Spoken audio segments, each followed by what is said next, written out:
Front Pembela Islam alias FPI resmi dilarang pemerintah.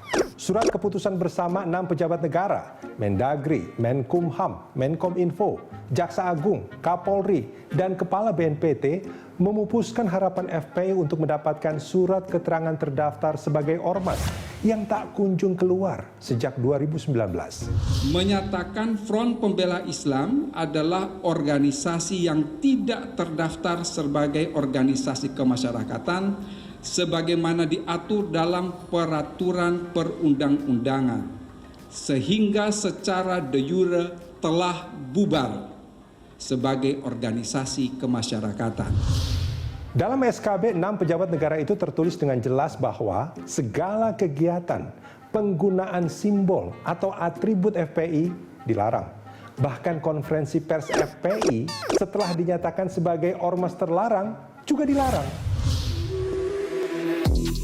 Melarang dilakukannya kegiatan penggunaan simbol dan atribut Front Pembela Islam dalam wilayah hukum Negara Kesatuan Republik Indonesia apabila terjadi pelanggaran sebagaimana diuraikan dalam diktum ketiga di atas, aparat penegak hukum akan menghentikan seluruh kegiatan yang sedang dilaksanakan oleh Front Pembela Islam.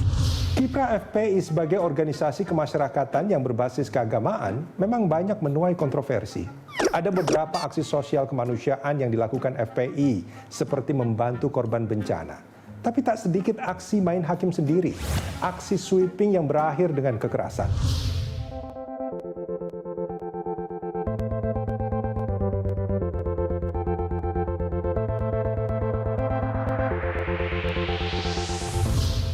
Pada saat konferensi pers pelarangan FPI, pemerintah juga membeberkan pidato-pidato yang seperti menghasut untuk melakukan kekerasan, bahkan dukungan terhadap organisasi teroris ISIS.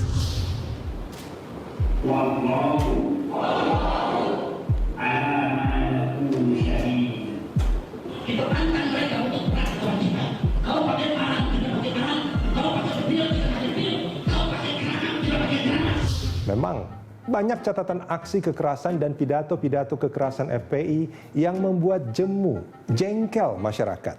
Tapi, apakah pelarangan ormas termasuk FPI akan menyelesaikan masalah-masalahnya? Kita tak setuju dengan kekerasan atau pidato-pidato yang menghasut untuk melakukan kekerasan. Tapi pelarangan organisasi kemasyarakatan juga bukan kebijakan yang sesuai dengan nilai demokrasi yang kita anut.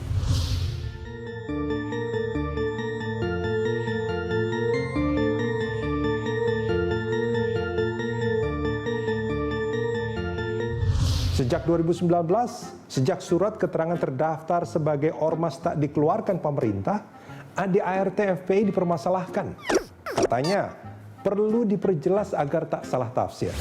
Kalau itu yang menjadi masalah, mestinya dikomunikasikan dengan pengurusnya. Kalau kekerasan yang kerap terjadi yang dipermasalahkan, mestinya penegak hukum bertindak tegas. Kalau ada pidato-pidato yang dirasa penuh kebencian, menghasut, atau dinilai mendukung aksi terorisme, maka mereka yang melakukannya yang harus mendapat hukuman. Dan itu harusnya ditegakkan sejak dulu saat peristiwa itu terjadi.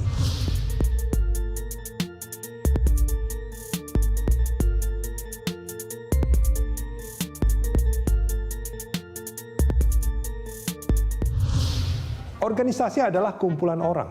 Jika organisasinya dilarang, apakah orang-orangnya akan hilang? Apakah mereka tak boleh lagi berserikat, berkumpul, mengeluarkan pendapat, meski tak menggunakan atribut FPI? Bisa jadi, mereka menjadi organisasi tanpa nama, atau berubah nama.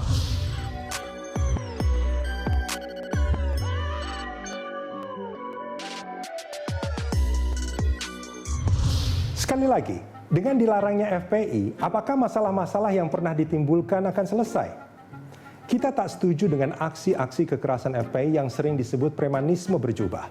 Tapi demokrasi mestinya memberi kesempatan kepada FPI untuk membela diri melalui mekanisme hukum di pengadilan sebelum pada akhirnya diputuskan atas nama keadilan, atas nama hak asasi, dan atas nama konstitusi.